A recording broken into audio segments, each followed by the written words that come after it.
হাই everyone, মোৰ আন এটা ভিডিঅ' সকলোকে স্বাগতম জনাইছোঁ। আজি মই আপোনালোকৰ ওচৰলৈ এটা বেলেগ ধৰণৰ নিমকি বনাই আনিছোঁ আৰু এই নিমকিটো বনাবলৈ কি কি সামগ্ৰীৰ প্ৰয়োজন আপোনালোকক মই ইয়াতে দেখাই দিছোঁ।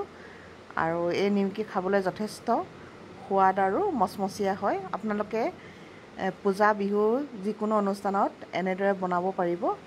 আৰু এতিয়া চাওকচোন মই এয়া কেনেদৰে বনাইছোঁ। আৰু এই নিমকি বনাবলৈ বাবে মই প্ৰথমে 1 কাপ ঘেঁহু আটা লৈছোঁ আৰু 1.5 কাপ ময়দা লৈছোঁ। আৰু আপোনালোকে এয়া যিকোনো ময়দাৰে বনাব পাৰিব, ময়দাও বনাব পাৰিব, আটাৰেও বনাব পাৰিব। মই কিন্তু দুটা মিক্স কৰি দিছোঁ। নিমখ দিছোঁ সোৱাদ অনুযায়ী আৰু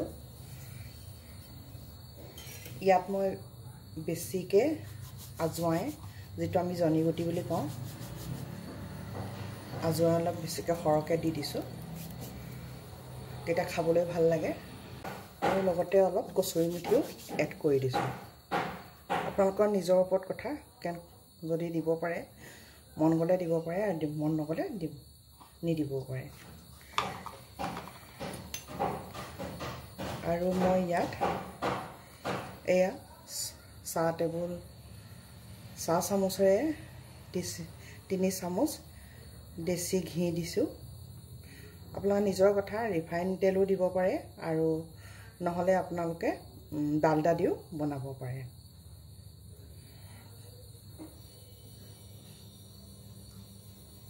এতিয়া আমি গোটেইখিনি সামগ্ৰী এনেদৰে ইয়াত ময়ন দি ল'ম আৰু এনেদৰে ময়ন দিব লাগিব যাতে মিক্সিংখিনি আমি খুব বেছি টান কৰিবও নালাগে আৰু খুব বেছি ঢিলা কৰিবও নালাগে। অলপ টানকৈ ময়ন দিলে মঠুৰিখিনি খাবলৈও ভাল হয় আৰু যথেষ্ট কুৰকুৰিও হয়। সেইকাৰণে আমি যাতে অকণমান টানকৈ ৰাখিব পাৰোঁ, ঠিক সেইদৰে আমি এইখিনি ময়ন দিব লাগিব। এতিয়া আমি গোটেইখিনি ভালদৰে সানি লওঁ যাতে ঘিউ আৰু গোটেই সামগ্ৰীখিনি মিলি যায়।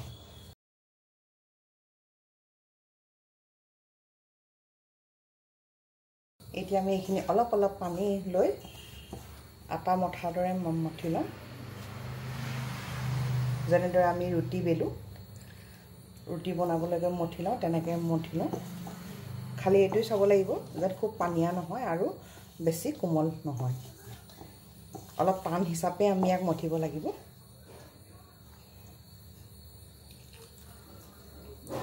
আৰু এনেদৰে আমি অলপ অলপ পানী দি এইখিনি ভালদৰে এনেকৈ মঠি গৈ আছোঁ।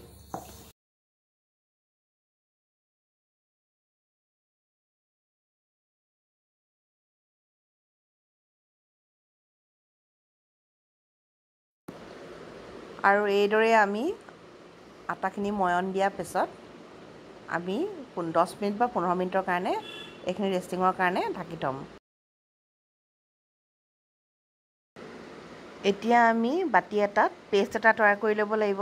তাৰ বাবে আমি ল'ব লাগিব 2 চামুচ ময়দা আৰু 2 চামুচ ৰিফাইন তেল। আৰু এইখিনি দুইখিনি বস্তু আমি সানি ধুনীয়াকৈ, যাতে ইয়াত কোনো গোটা থাকিব নালাগিব, ভালদৰে ফেটি ল'ব লাগিব। আৰু এইদৰে আমি পেষ্ট এটা তৈয়াৰ কৰি ল'ব লাগিব।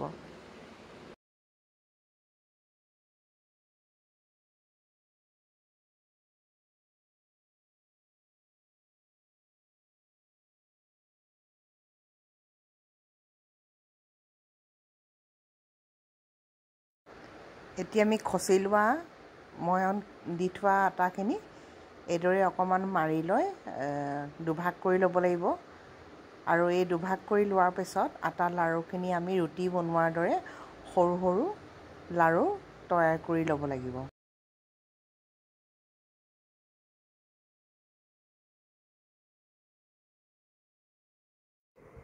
আৰু এইদৰে আমি সৰু সৰু লাড়ু কৰি লোৱাৰ পাছত সৰু সৰু লুচি আকাৰত বেলি ল'ব লাগিব।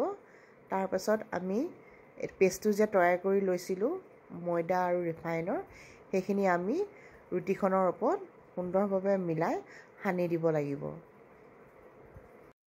আৰু এইদৰে সানি লোৱাৰ পাছত আমি ৰুটিখনৰ ওপৰত আগ দি দি কটাৰীখনেৰে কাটি দিব লাগিব। এয়া দেখিছেনে মই কেনেদৰে কাটি কাটি দিছোঁ। আৰু এইদৰে কাটি লোৱাৰ পাছত আমি ৰুটিখন লাহে লাহে এফালৰ পৰা চপাই আনি গোল কৰি ল'ব লাগিব। আৰু দেখিবলৈ খুব টান যেন লাগে কিন্তু একেবাৰে উজু। আৰু এনেকৈ চপাই লোৱাৰ পিছত আমি ইটো মূৰ তলপিনে হেঁচি ভৰাই দিব লাগিব, নহ'লে কাৰণ পাকটো খোল খাই যাব পাৰে। এখন এখনকৈ সকলোবোৰ বেলি ল'লোঁ। এতিয়া কেৰাহীত ৰিফাইন তেল দি এইখিনি ভাজি ল'ম। মই এয়া কেৰাহীত ৰিফাইন তেল দি ল'লোঁ। তেল গৰম হৈ আহিছে।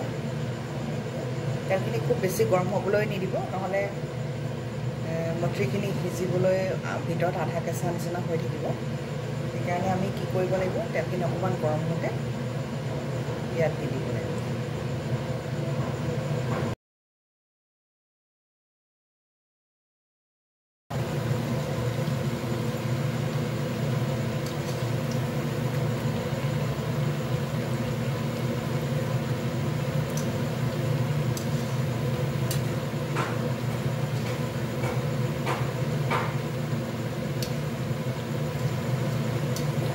গেছটো অলপ কমকৈ থ'ব, যাতে বেছি তাপ পালে কিবা মটৰিকেইটা যেন পুৰি নাযায় বা দি নাযায়।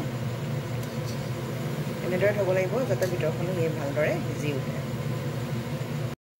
আৰু খুব ৰঙচুৱাকৈ ভাজি পেলাব নালাগে, কাৰণ তেতিয়া বেছি ৰঙচুৱাকৈ ভাজিলে কি হয়, ভিতৰডোখৰ নিসিজে আৰু বাহিৰৰডোখৰ ৰঙা পৰি যায়। এতিয়া এইটো খুব অকণমান আপোনাৰ বাদামী কালাৰ হোৱা নিচিনা হ'লে তেলৰ পৰা নমাই থ'ব।